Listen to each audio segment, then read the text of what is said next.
तपः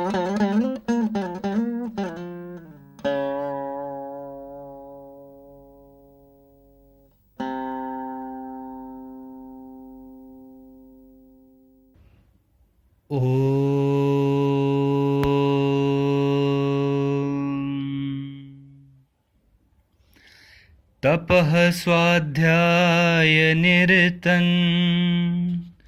तपस्वी वाग्वेदां वरं नारदं परिपप्रच्छ वाल्मीकिर्मुनिपुंगवम्।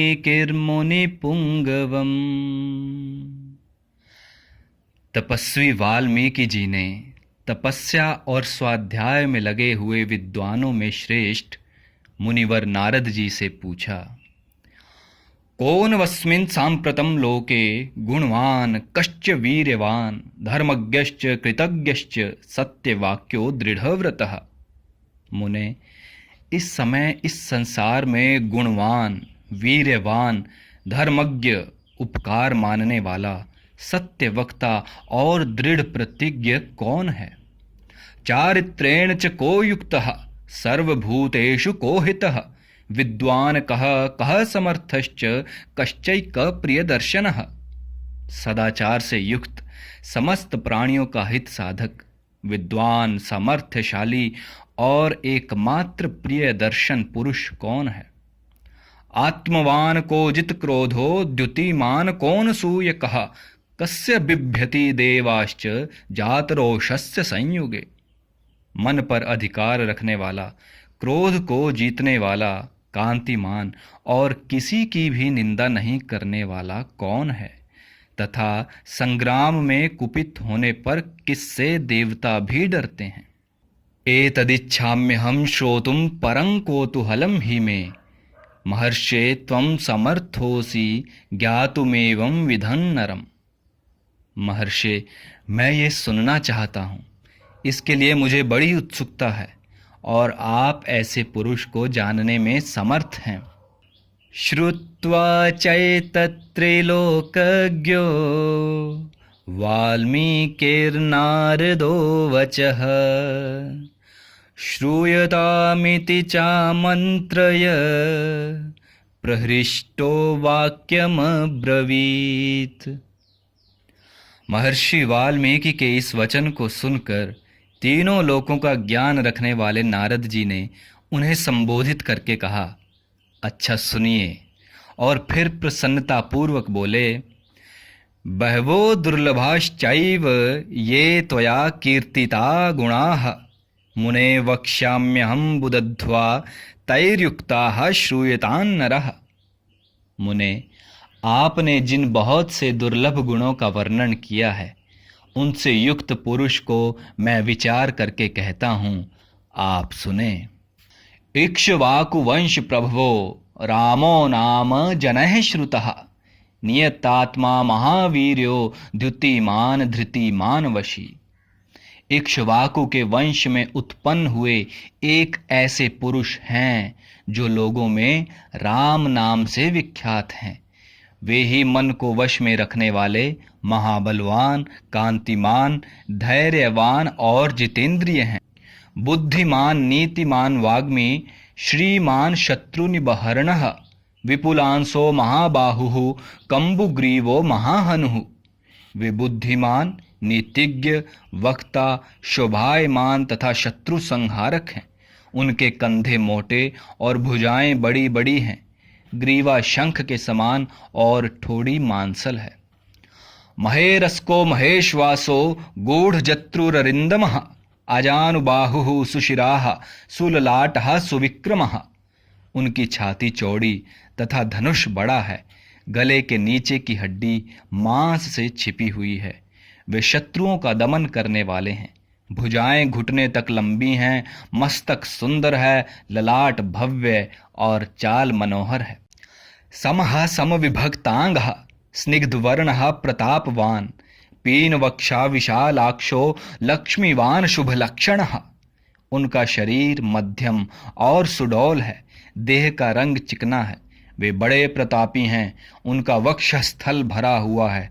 आंखें बड़ी बड़ी हैं, वे शोभायमान और शुभ लक्षणों से संपन्न हैं। धर्मज्ञः सत्यसन्धश्च प्रजानांच हिते रतः, यशस्वी ज्ञान संपन्नः शुचिर्वश्यः समाधिमान। धर्म के ज्ञाता, सत्य प्रतिज्ञ तथा प्रजा के हित साधन में लगे रहने वाले हैं। वे यशस्वी, ज्ञानी, पवित्र, जितेंद्रिय और मन को एकाग्र रखने वाले हैं।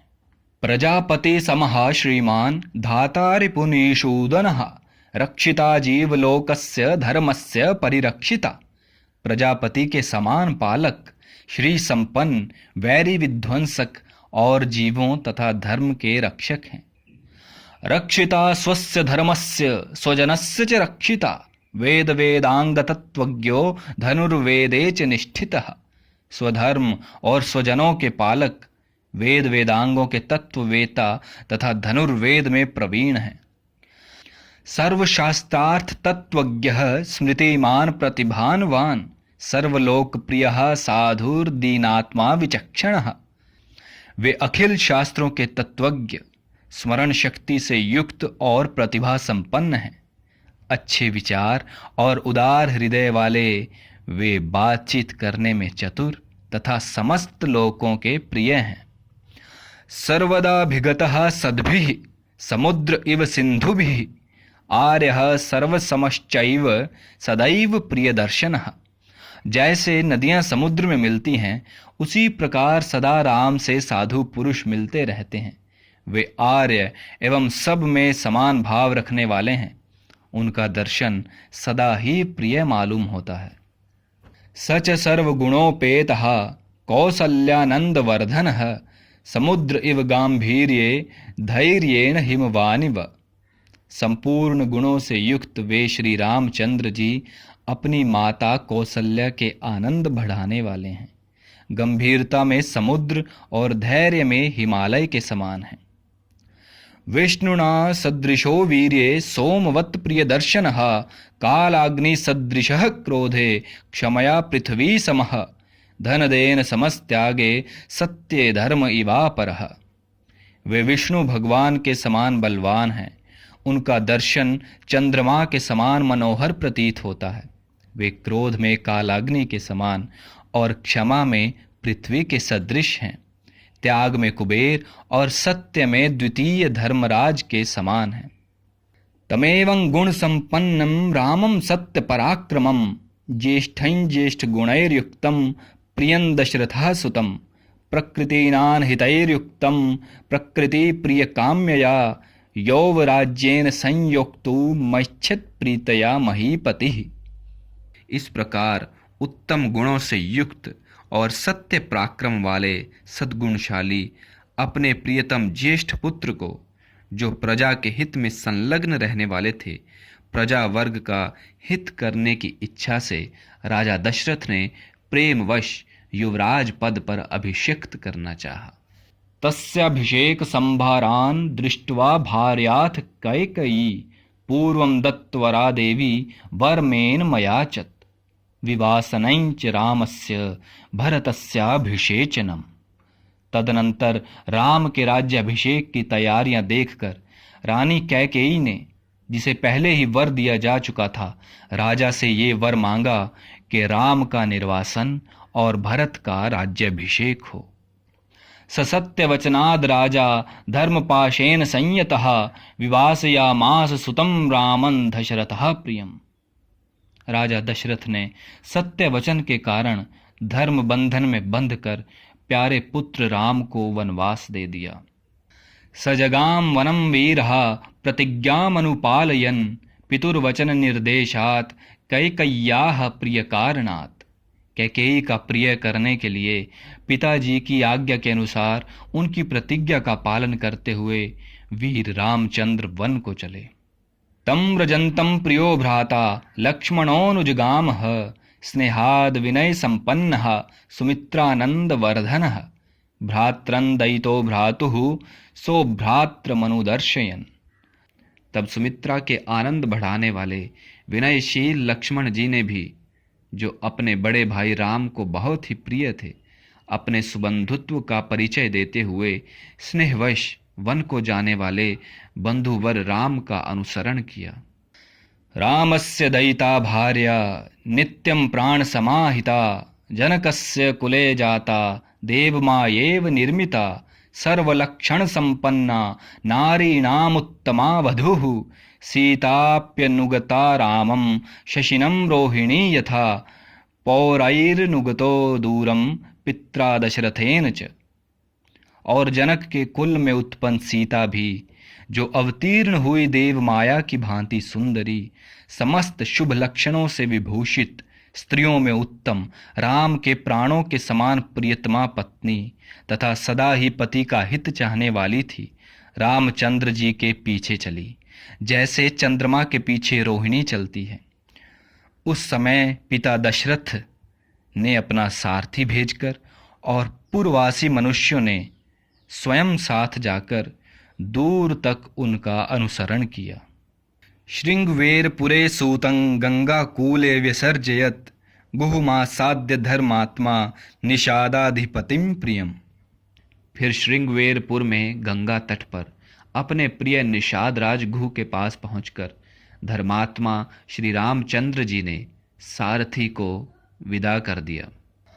गुहेन सहितो रामो लक्ष्मणेन च सीतया, ते वनेन वनं गत्वा नदीस्तीर्त्वा बहूदकाः, चित्रकूटमनुप्राप्य भरद्वाजस्य शासनात्, रम्यमावसथं कृत्वा रममाणा वने त्रयः, देवगंधर्वसंकाशास्तत्र ते न्यवसन सुखम। निषाद राज गुह, लक्ष्मण और सीता के साथ राम, ये चारों एक वन से दूसरे वन में गए। मार्ग में बहुत जलों वाली अनेक नदियों को पार करके फिर गुह को वहीं छोड़ भरद्वाज मुनि की आज्ञा से चित्रकूट पर्वत पर गए। वहां वे तीनों देवता और गंधर्वों के समान वन में नाना प्रकार की लीलाएं करते हुए एक रमणीय पर्णकुटी बनाकर उसमें सानंद रहने लगे। चित्रकूटं गते रामे पुत्र शोकातुरस्तदा, राजा दशरथः स्वर्गं जगाम विलपन सुतम। राम के चित्रकूट चले जाने पर पुत्र शोक से पीड़ित राजा दशरथ उस समय पुत्र के लिए विलाप करते हुए स्वर्गगामी हुए। गते तु तस्मिन् भरतो वसिष्ठ प्रमुखैर्द्विजैः, नियुज्यमानो राज्याय नैच्छद् राज्यं महाबलः, सजगाम वनम वीरो रामपाद प्रसादकः। उनके स्वर्ग गमन के पश्चात वशिष्ठ आदि प्रमुख ब्राह्मणों द्वारा राज्य संचालन के लिए नियुक्त किए जाने पर भी महाबलशाली वीर भरत ने राज्य की कामना ना करके पूज्य राम को प्रसन्न करने के लिए वन को ही प्रस्थान किया। गत्वा तु स महात्मानं रामं सत्य पराक्रमं, अयाचद भ्रात्रं राम मार भाव पुरस्कृतः, त्वमेव राजा धर्मज्ञ इति रामं वचो ब्रवीत। वहां पहुंचकर सद्भावना युक्त भरत जी ने अपने बड़े भाई सत्य पराक्रमी महात्मा राम से याचना की और यूं कहा, धर्मज्ञ आप ही राजा हों। रामोपि परमोदारः सुमुखः सुमहायशाः, न चैच्छत् पितुरादेशाद् राज्यं रामो महाबलः, पादुके चास्य राज्याय न्यासं दत्त्वा पुनः पुनः, निवर्तयामास ततो भरतं भरताग्रजः। परंतु महान यशस्वी परम उदार प्रसन्न मुख महाबली राम ने भी पिता के आदेश का पालन करते हुए राज्य की अभिलाषा ना की और उन भरताग्रज ने राज्य के लिए न्यास रूप में अपनी खड़ाऊं भरत को देकर उन्हें बार बार आग्रह करके लौटा दिया। सकाम मन वाप्यैव राम पादावुपस्पृशन, नंदीग्रामे करोद राज्यम रामागमन कांक्षया। अपनी अपूर्ण इच्छा को लेकर ही भरत ने राम के चरणों का स्पर्श किया और राम के आगमन की प्रतीक्षा करते हुए वे नंदीग्राम में राज्य करने लगे। गते तु भरते श्रीमान सत्य संधो जितेन्द्रियः, रामस्तु पुनरालक्ष्य नागरस्य जनस्य च, तत्रागमनमेकाग्रो दंडकान प्रविवेशः। भरत के लौट जाने पर सत्य प्रतिज्ञ जितेंद्रिय श्रीमान राम ने वहां पर पुनः नागरिक जनों का आना जाना देखकर एकाग्र भाव से दंडकारण्य में प्रवेश किया। प्रविश्यतु महारण्यम रामो राजीव लोचनः विराधं राक्षसं हत्वा शरभंगं ददर्शः सुतीक्ष्णं चाप्यगस्त्यं च अगस्त्य भ्रात्रं तथा। उस महान वन में पहुंचने पर कमल लोचन राम ने विराध नामक राक्षस को मारकर शरभंग, सुतीक्ष्ण, अगस्त्य मुनि तथा अगस्त्य के भ्राता का दर्शन किया। अगस्त्य वचना चैव जग्राहेन्द्रम शरासनम खड्गंच परम प्रीतस्तूणी चाक्षसाय को। फिर अगस्त्य मुनि के कहने से उन्होंने इंद्रधनुष, एक खंग और 2 तुणीर जिनमें बाण कभी नहीं घटते थे प्रसन्नता पूर्वक ग्रहण किए।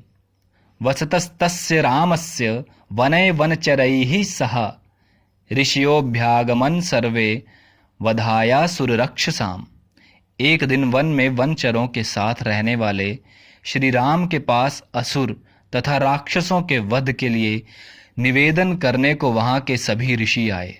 सतेषां प्रतिशुश्राव राक्षसानां तदा वने प्रतिज्ञातश्च रामेण वधः संयति रक्षसाम् ऋषीणामग्निकल्पानां दंडकारण्यवासिनाम्। उस समय वन में श्री राम ने दंडकारण्यवासी अग्नि के समान तेजस्वी उन ऋषियों को राक्षसों के मारने का वचन दिया और संग्राम में उनके वध की प्रतिज्ञा की। तेन तत्रैव वसता जनस्थान निवासिनी विरूपिता शूर्पणखा राक्षसी कामरूपिणी। वहां ही रहते हुए श्री राम ने इच्छानुसार रूप बनाने वाली जनस्थान निवासिनी शूर्पणखा नाम की राक्षसी को लक्ष्मण के द्वारा उसकी नाक काटकर कुरूप कर दिया। ततः शूर्पणखा वाक्यादुद्युक्तान् सर्वराक्षसान् खरन् त्रिशिरसं चैव दूषणं चैव राक्षसम् निजघान रणे रामस्तेषां चैव पदानुगान। तब शूर्पणखा के कहने से चढ़ाई करने वाले सभी राक्षसों को और खर, दूषण, त्रिशिरा तथा उनके पृष्ठपोषक असुरों को राम ने युद्ध में मार डाला। वने तस्मिन् निवसता जनस्थान निवासिनां रक्षसान्निहितान्यासन सहस्त्राणि 14। उस वन में निवास करते हुए उन्होंने जनस्थानवासी 14,000 राक्षसों का वध किया।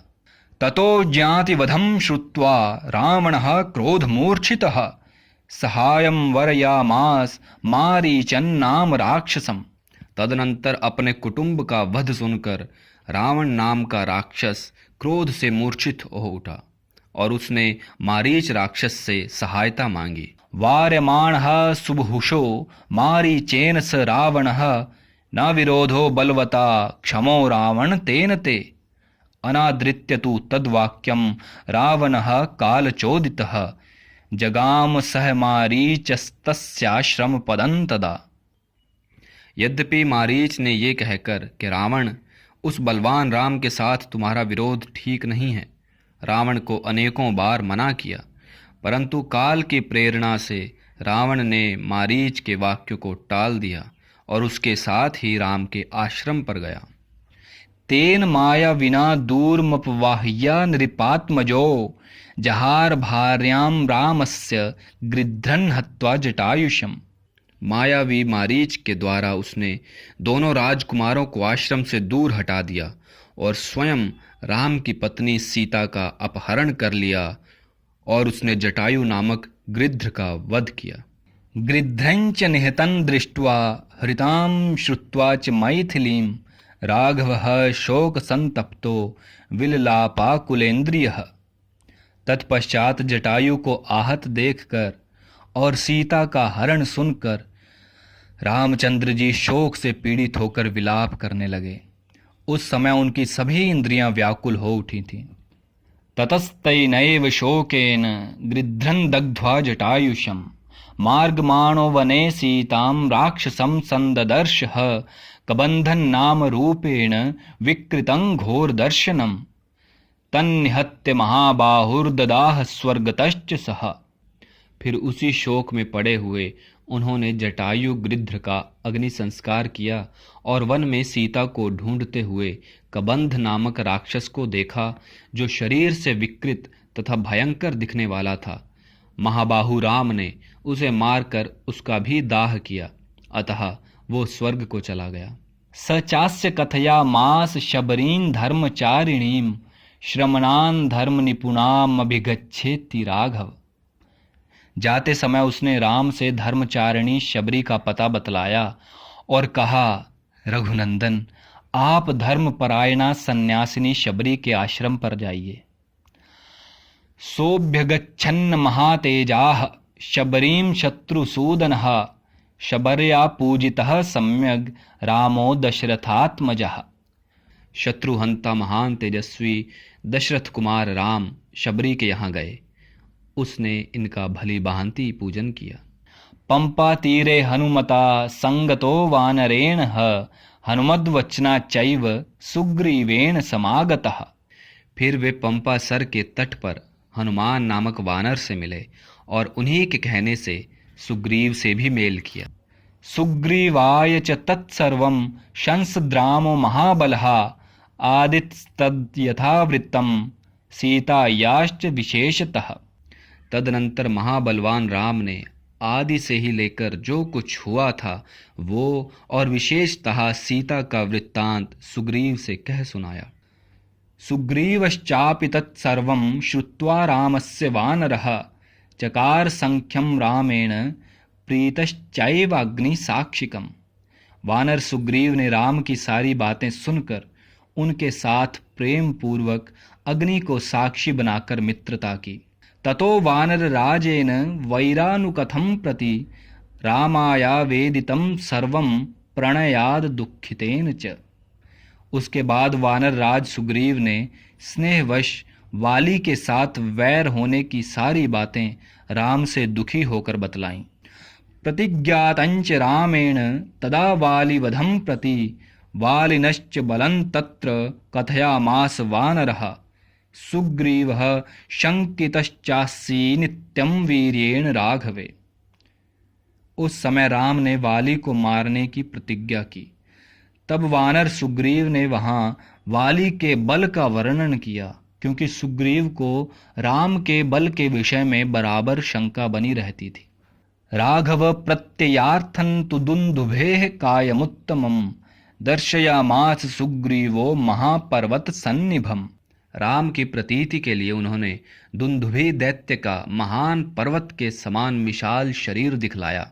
उत्समयित्वा महाबाहुः प्रेक्षय चास्थि महाबलः पादंगुष्ठेन चिक्षेप संपूर्णं 10 योजनम्। महाबली महाबाहुर श्री राम ने तनिक मुस्कुराकर उस अस्थि समूह को देखा और पैर के अंगूठे से उसे 10 योजन दूर फेंक दिया। बिभेद च पुनस्तालान सप्तैकेन महेशुना गिरिं रसातलं चैव जनयन प्रत्ययन तदा। फिर एक ही महान बाण से उन्होंने अपना विश्वास दिलाते हुए 7 ताल वृक्षों को और पर्वत तथा रसातल को बींध डाला। ततः प्रीतमनास्तेन विश्वस्तः स महाकपिः किष्किंधाम राम सहितो जगाम च गुहान तदा। तदनंतर राम के इस कार्य से महाकपि सुग्रीव मन ही मन प्रसन्न हुए और उन्हें राम पर विश्वास हो गया। फिर वे उनके साथ किष्किंधा गुहा में गए। ततो गर्जद्धरिवरः सुग्रीवो हेम पिंगलः तेन नादेन महता निर्जगाम हरीश्वरः अनुमान्य तदा ताराम सुग्रीवेन समागतः निजघान च तत्रैणं शरेणैकेन राघवः। वहां पर सुवर्ण के समान पिंगल वर्ण वाले वीरवर सुग्रीव ने गर्जना की। उस महानाद को सुनकर वानर राज वाली अपनी पत्नी तारा को आश्वासन देकर तत्काल घर से बाहर निकला और सुग्रीव से भिड़ गया। वहां राम ने वाली को एक ही बाण से मार गिराया। ततः सुग्रीव वचना धत्वा वालिन माहवे सुग्रीवमेव तद्राज्ये राघवः प्रत्यपादयत्। सुग्रीव के कथनानुसार उस संग्राम में वाली को मारकर उसके राज्य पर राम ने सुग्रीव को ही बिठा दिया। सच सर्वान समानीय वानरान वानरर्षभः दिशः प्रस्थापयामास दिदृक्षुर्जनकात्मजाम। तब उन वानर राज ने भी सभी वानरों को बुलाकर जानकी का पता लगाने के लिए उन्हें चारों दिशाओं में भेजा। ततो गृध्रस्य वचनात् संपातेर हनुमान बली शतयोजन विस्तीर्णम पुप्लुवे लवणार्णम। तत्पश्चात संपाति नामक गृध्र के कहने से बलवान हनुमान जी 100 योजन विस्तार वाले क्षार समुद्र को कूद कर लांघ गए। तत्र लंकाम समासाद्य पुरीम रावण पालिताम ददर्श सीतान ध्यायन्तीम अशोक वनिकांगताम। वहां रावण पालित लंकापुरी में पहुंचकर उन्होंने अशोक वाटिका में सीता को चिंता मग्न देखा। निवेदयित्वाभिज्ञानं प्रवृत्तिं विनिवेद्य च समाश्वास्य च वैदेहीं मर्दयामास तोरणम। तब उन विदेह नंदिनी को अपनी पहचान देकर राम का संदेश सुनाया और उन्हें सांत्वना देकर उन्होंने वाटिका का द्वार तोड़ डाला। पंचसेनाग्रगान हत्वा सप्तमंत्रिसुतानपि शूरमक्षंच निष्पिष्य गृहणं समुपागमत्। फिर 5 सेनापतियों और 7 मंत्री कुमारों की हत्या कर वीर अक्ष कुमार का भी कचूमर निकाला। इसके बाद वे पकड़े गए। अस्त्रेणोन्मुक्तमात्मानं ज्ञात्वा पैता महाद्वरात् मर्शयन् राक्षसान् वीरो यंत्रिणस्तान यदृच्छया। ब्रह्मा जी के वरदान से अपने को ब्रह्मपाश से छूटा हुआ जानकर भी वीर हनुमान जी ने अपने को बांधने वाले उन राक्षसों का अपराध स्वेच्छानुसार सह लिया। ततो दग्ध्वा पुरीं लंकामृते सीतांच मैथिलीं रामाय प्रियमाख्यातुं पुनरायान महाकपिः। तत्पश्चात मिथिलेश कुमारी सीता के अतिरिक्त समस्त लंका को जलाकर वे महाकपि हनुमान जी राम को प्रिय संदेश सुनाने के लिए लंका से लौट आए। सोऽभिगम्य महात्मानं कृत्वा रामं प्रदक्षिणं न्यवेदयेदमेयात्मा दृष्टा सीतेति तत्वतः। अपरिमित बुद्धिशाली हनुमान जी ने वहां जा महात्मा राम की प्रदक्षिणा करके यों सत्य निवेदन किया, मैंने सीता जी का दर्शन किया है। ततः सुग्रीव सहितो गत्वा तीरं महोदधेः समुद्रम क्षोभयामास शरैरादित्य सन्निभैः। इसके अनंतर सुग्रीव के साथ भगवान राम ने महासागर के तट पर जाकर सूर्य के समान तेजस्वी बाणों से समुद्र को क्षुब्ध किया। दर्शयामास चात्मानं समुद्रः सरितां पतिः समुद्रवचनाच्चैव नलं सेतुमकारयत्। तब नदीपति समुद्र ने अपने को प्रकट कर दिया। फिर समुद्र के ही कहने से राम ने नल से पुल निर्माण करवाया। तेन गत्वा पुरीं लंका हत्वा रावण माहवे रामः सीतामनुप्राप्य पराम व्रीडामुपागमत्। उसी पुल से लंकापुरी में जाकर रावण को मारा। फिर सीता के मिलने पर राम को बड़ी लज्जा हुई। तामुवाच ततो रामः पुरुषं जन संसदि अमृष्यमाणा सा सीता विवेश ज्वलनम सती। तब भरी सभा में सीता के प्रति वे मर्म भेदी वचन कहने लगे। उनकी इस बात को ना सह सकने के कारण साध्वी सीता अग्नि में प्रवेश कर गई। ततोऽग्निवचनात् सीतां ज्ञात्वा विगत कल्मषां कर्मणा तेन महता त्रैलोक्यं सचराचरम् सदैव ऋषिगणं तुष्टम राघवस्य महात्मनः। इसके बाद अग्नि के कहने से उन्होंने सीता को निष्कलंक माना। महात्मा रामचंद्र जी के इस महान कर्म से देवता और ऋषियों सहित चराचर त्रिभुवन संतुष्ट हो गया। बभौ रामः संप्रहृष्टः पूजितः सर्वदैवतैः अभिषिच्य च लंकायां राक्षसेन्द्रं विभीषणं कृतकृत्यस्तदा रामो विज्वरः प्रमुमोदः। फिर सभी देवताओं से पूजित होकर राम बहुत ही प्रसन्न हुए और राक्षस राज विभीषण को लंका के राज्य पर अभिषिक्त करके कृतार्थ हो गए। उस समय निश्चिंत होने के कारण उनके आनंद का ठिकाना न रहा। देवताभ्यो वरम प्राप्य समुत्थाप्य च वानरान् अयोध्यां प्रस्थितो रामः पुष्पकेण सुहृद्वृतः। ये सब हो जाने पर राम देवताओं से वर पाकर और मरे हुए वानरों को जीवन दिलाकर अपने सभी साथियों के साथ पुष्पक विमान पर चढ़कर अयोध्या के लिए प्रस्थित हुए। भरद्वाजाश्रमं गत्वा रामः सत्यपराक्रमः भरतस्यान्तिके रामो हनुमन्तं व्यसर्जयत्। भरद्वाज मुनि के आश्रम पर पहुंचकर सबको आराम देने वाले सत्य पराक्रमी राम ने भरत के पास हनुमान को भेजा। पुनराख्यायिकाञ्जल्पन् सुग्रीव सहितस्तदा पुष्पकं तत्समारूह्य नंदीग्रामं ययो तदा। फिर सुग्रीव के साथ कथा वार्ता करते हुए पुष्पक आरूढ़ हो वे नंदीग्राम को गए। नंदीग्रामे जटां हित्वा भ्रातृभिः सहितो नघः रामः सीतामनुप्राप्य राज्यं पुनर्वाप्तवान्। निष्पाप रामचंद्र जी ने नंदीग्राम में अपनी जटा कटाकर भाइयों के साथ सीता को पाने के अनंतर पुनः अपना राज्य प्राप्त किया है। प्रहृष्टमुदितो लोकस्तुष्टः पुष्टः सुधार्मिकः निरामयो ह्यो रोगश्च दुर्भिक्ष भयवर्जितः। अब राम के राज्य में लोग प्रसन्न, सुखी, संतुष्ट, पुष्ट, धार्मिक तथा रोग व्याधि से मुक्त रहेंगे। उन्हें दुर्भिक्ष का भय न होगा। न पुत्र मरणं केचिद् द्रक्ष्यन्ति पुरुषाः क्वचित् नार्यश्चा विधवा नित्यं भविष्यन्ति पतिव्रतः। कोई कहीं भी अपने पुत्र की मृत्यु नहीं देखेंगे। स्त्रियां विधवा ना होंगी, सदा ही पतिव्रता होंगी। नाचाग्निजं भयं किंचिन्नाप्सु मज्जन्ति जन्तवः नावातजं भयं किंचिन्नापि ज्वरकृतं तथा। आग लगने का किंचित भी भय न होगा। कोई प्राणी जल में नहीं डूबेंगे। वात और ज्वर का भय थोड़ा भी नहीं रहेगा।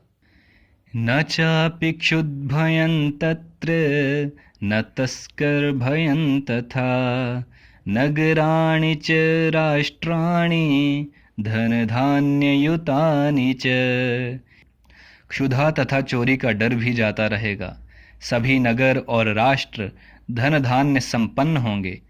नित्यं प्रमुदिताः सर्वे यथा कृतयुगे तथा अश्वमेधशतैरिष्ट्वा तथा बहुसुवर्णकैः गवांकोट्ययुतं दत्त्वा विद्वद्भयोविधिपूर्वकम् असंख्येयं धनं दत्त्वा ब्राह्मणेभ्यो महायशाः राजवंशान् शतगुणान् स्थापयिष्यति राघवः चातुर्वर्ण्यं च लोकेऽस्मिन् स्वे स्वे धर्मे नियोक्ष्यति।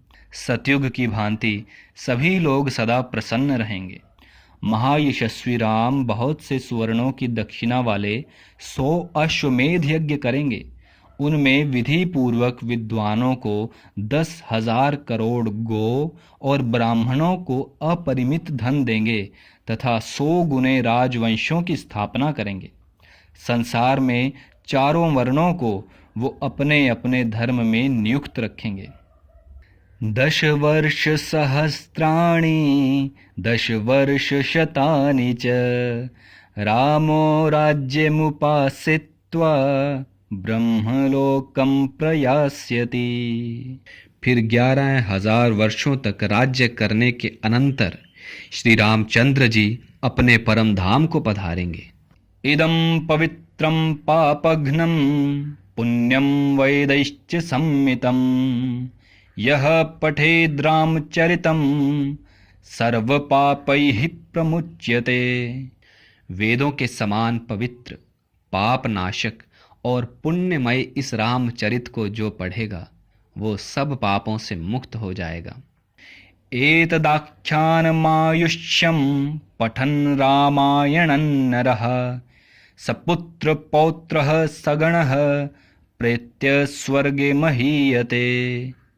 आयु बढ़ाने वाली इस रामायण कथा को पढ़ने वाला मनुष्य मृत्यु के अनंतर पुत्र, पौत्र तथा अन्य परिजन वर्ग के साथ ही स्वर्गलोक में प्रतिष्ठित होगा। पठन् द्विजो वागृषभत्वमीयात् स्यात् क्षत्रियो भूमिपतित्वमीयात् वणिक्जनः पण्यफलत्वमीयात् जनश्च शूद्रोऽपि महत्वमीयात्।